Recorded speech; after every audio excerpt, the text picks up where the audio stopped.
What do you think? I think we're in play. The Klitschko piece is obviously the complicated electron here, especially the announcement of him as deputy prime minister. And you've seen some of my notes on the troubles in the marriage right now, so we're trying to get a read really fast on where he is on this stuff. But I think your argument to him, which you'll need to make, I think that's the next phone call we want to set up, is exactly the one you made to Yachts. And I'm glad you sort of put him on the spot on where he fits in this scenario. And I'm very glad he said what he said in response. Good. So I don't think Cleach should go into the government. I don't think it's necessary. I don't think it's a good idea. Yeah, I mean, I guess you think, what, in terms of him not going into the government, just let him sort of stay out and do his political homework and stuff. I'm just thinking in terms of sort of the process moving ahead, we want to keep the moderate Democrats together. The problem is going to be Tony Book and his guys. And, I'm sure that's part of what Yanukovych is calculating on all of this. I think Yachts is the guy who's got the economic experience, the governing experience. He's the guy, what he needs is Cleach and Tony Book on the outside. He needs to be talking to them 4 times a week, I just think Cleach going in, he's going to be at that level working for Yatsenyuk. It's just not going to work. Yeah, no, I think that's right. Okay, good. Well, do you want us to try to set up a call with him as the next step? My understanding from that call, but you tell me, was that the big three were going into their own meeting, and that Yachts was going to offer in that context a three-way, the 3+1 conversation or 3+2 with you. Is that not how you understood it? No, I mean, that's what he proposed, but I think just knowing the dynamic that's been with them where Klitschko has been the top dog, he's going to take a while to show up for whatever meeting they've got, and he's probably talking to his guys at this point. So I think you reaching out directly to him helps with the personality management among the three, and it gives you also a chance to move fast on all this stuff and put us behind it before they all sit down and he explains why he doesn't like it. Okay, good. I'm happy. Why don't you reach out to him and see if he wants to talk before or after? Okay, will do. Thanks. Okay, I've now written, one more wrinkle for you, Jeff. Yeah. I can't remember if I told you this or if I only told Washington this, that when I talked to Jeff Feltman this morning, he had a new name for the UN guy, Robert Seri. Did I write you that this morning? Yeah, okay. I saw that. He's now gotten both Seri and Ban Ki-moon to agree that Seri could come in Monday or Tuesday. Okay. So that would be great, I think, to help glue this thing and have the UN help glue it. And, fuck the EU. No, exactly. And I think we've got to do something to make it stick together, because you can be pretty sure that if it does start to gain altitude, the Russians will be working behind the scenes to try to torpedo it. And again, the fact that this is out there right now, I'm still trying to figure out in my mind why Yanukovych did that. But in the meantime, there's a Party of Regions faction meeting going on right now, and I'm sure there's a lively argument going on in that group at this point. But anyway, we could land jelly side up on this one if we move fast. So let me work on Klitschko, and if you can just keep, I think we want to try to get somebody with an international personality to come out here and help to midwife this thing. And then the other issue is some kind of outreach to Yanukovych, but we can probably regroup on that tomorrow as we see how things start to fall into place. So on that piece, Jeff, when I wrote the note, Sullivan's come back to me, VFR, saying you need Biden, and I said probably tomorrow for an attaboy and to get the deets to stick. So okay. Biden's willing. Okay, great. All right. Thanks. Greetings. The conversation that you just heard was between Victoria Nuland, who was at the time the Assistant Secretary of State, and is, by the way, married to one neocon, Robert Kagan, and then Ambassador to Ukraine, Jeffrey Pyatt. What they were discussing was who the next Prime Minister of Ukraine was going to be. In other words, they were picking the candidate, not the Ukrainian people or the Ukrainian Parliament. The recording of this conversation was uploaded to YouTube on February 10th, 2014. Not 2 weeks later, significant portions of Kiev were in chaos. There was rioting, Molotov cocktails being thrown. The then President Viktor Yanukovych had to flee to Russia for his own safety. And eventually, Arseniy Yatsenyuk, the pick of Victoria Nuland and Jeffrey Pyatt, became the prime minister. While all this was going on, there was propaganda being directed back towards us. If you watch this video, you'll see what I'm talking about.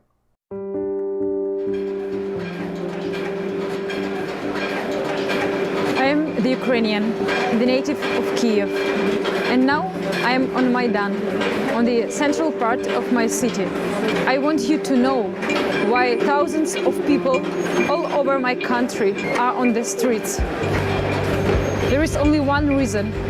We want to be free from a dictatorship. We want to be free from the politicians who work only for themselves, who are ready to shoot, to beat, to injure people just for saving their money, just for saving their houses, just to saving their power. I want these people who are here, who have dignity, who are brave, I want them to live a normal life. We are civilized people, but our governments are barbarians. That's not a Soviet Union. We want our courts not to be corrupted. We want to be free. I know that maybe tomorrow we will have no phone, no internet connection, and we will be alone here. And maybe policemen will murder us one after another when it will be dark here. That's why I ask you now to help us. We have this freedom inside our hearts. We have this freedom in our minds. And now I ask you to build this freedom in our country. You can help us only by telling this story to your friends, only by sharing this video. Please share it. Speak to your friends, speak to your family, speak to your government, and show that you support us.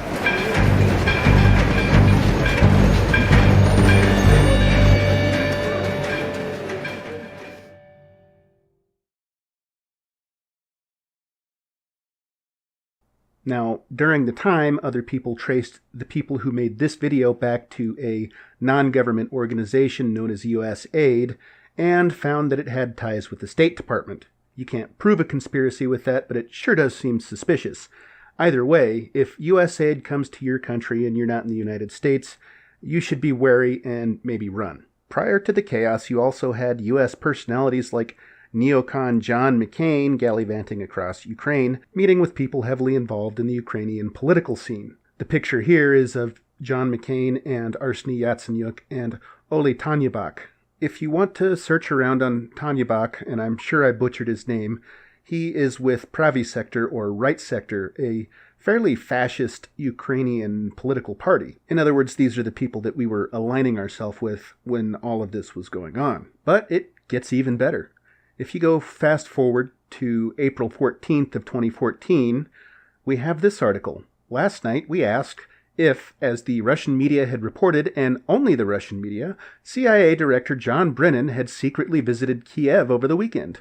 Brennan landed in Ukraine on Saturday under an assumed name and held a series of secret meetings with the country's power bloc, Interfax reported, citing an unidentified official in the Ukrainian parliament. The person who said this to Interfax in a phone talk added that John Brennan came to Ukraine not under his real name. According to some yet unconfirmed information, the decision to suppress protests in, I'm not going to pronounce that, a city in Ukraine's east with force was advised to Ukraine's authorities by Brennan. One can further admit the meeting was secret, if only in initial intent, not because of Brennan's assumed fake name, why the secrecy, but because until Russia's Interfax, of all places, had reported about what is certainly a key meeting in a nation in which disinformation and counter-propaganda is not only rife, but the last thread the current Kiev regime is hanging by, Brennan's meeting was completely unmentioned by the U.S. press. Until today, when moments ago White House Speaker Jay Carney confirmed that the CIA director was in Kiev last weekend. So a quick recap of the entire thing is that there was a revolution that happened in February of 2014 in Ukraine, and the State Department had its hands all over it. John McCain was all over it. And afterwards, we know the CIA was involved in what was going on. And if you really want to know the truth, there is a really good chance that the CIA was involved along with the State Department In fact, I suspect that the CIA used a similar playbook to what it did that it used back in 1953 when it overthrew the prime minister of Iran and installed its own puppet. So yeah, it went back and did that in 1953, and the CIA documents detailing what happened there have since been declassified, and I will put a link below so that you can know how the CIA operates on foreign soil. I will point out that if you directly accuse the CIA of being involved in the Kiev coup, or the Euromaidan Revolution as it's often called, you will find that the CIA will vociferously deny it, call you a tinfoil hat wearing conspiracy theorist, and then 50 years later, after everybody involved is dead and cannot be held accountable, it'll be declassified and everybody will say, gee, those kooky conspiracy theorists were correct. But I digress. And by this time you're probably saying, okay, we know he was the vice president at the time, but what in the hell does this have to do with Joe Biden being corrupt? Well, let's look at Joe Biden's son. Here we have a Guardian article that says, why shouldn't Hunter Biden join the board of a gas company in Ukraine? The son of U.S. Vice President has been chosen to take charge of energy firm in Burisma's legal unit, a decision based purely on merit, of course. By the way, the date on this article is May 14th of 2014, so around a month after John Brennan's visit to Ukraine. Either way, this Guardian article goes on, and it says, name, Hunter Biden. Age, 44. Appearance, chip off the old block. His name rings a bell. Is he related to someone famous? He's the son of Joe Biden, the U.S. Vice President. What is he? Sort of a Wayland ne'er-do-well playboy type? Not really. He's a graduate of Yale Law School and former senior vice president at MBNA America Bank. Good for him. During the Clinton administration, he worked in the U.S. Department of Commerce. He's presently a partner in an investment firm and counsel for a national law firm and an adjunct professor at Georgetown University. I get it. He likes to keep busy. He has even found the time to join the board of a gas company called Burisma Holdings Limited. Never heard of it. Perhaps that's because it's a Ukrainian gas company, Ukraine's largest private gas producer. In fact, he's taking charge of the company's legal unit. Isn't that a bit fishy? Why do you say that? Gee, because we just had a coup that the State Department for sure had its hands all over there, and all of a sudden the vice president's son is getting a nice cushy job? Oh, I wonder why. Because he's the vice president's son. That's a coincidence. This is totally based on merit, said a Burisma chairman, Alan Apter. Yeah, sure. He doesn't sound very Ukrainian. He's American, as is the other new board member, Devin Archer. Who? Devin Archer, who works with Hunter Biden at Rosemont Seneca Partners, which is half-owned by Rosemont Capital, a private equity firm founded by Archer and Christopher Hines. Who? Christopher Hines, John Kerry's stepson. Well, holy shit. You know who was the Secretary of State at the time that the whole Ukrainian fiasco went off? John Kerry. Nope, this doesn't smell bad at all. Nepotism? What's that? At this point, you could say, well, it could have been John Kerry that did the favor for Hunter Biden. Sure, that's possible. Or it could have been John Kerry's stepson through financial ties that got Hunter the position on Burisma Holdings. Sure, that's entirely possible. I tend to think it's highly unlikely. But there's more to the story than that, and I will let Creepy Uncle Joe tell you part of it. He's going to leave some very important parts out here. And that is, I'm desperately concerned about the backsliding on the part of Kyiv in terms of corruption. They made, I'll give you one concrete example. I was, not but it just happened to be, that was the assignment I got. I got all the good ones. So I got Ukraine, and I remember going over convincing our team, or others, to convincing us that we should be providing for loan guarantees. And I went over, I guess, the 12th, 13th time to Kyiv, and I was supposed to announce that there was another $1 billion loan guarantee. And I had gotten a commitment from Poroshenko and from Yatsenyuk.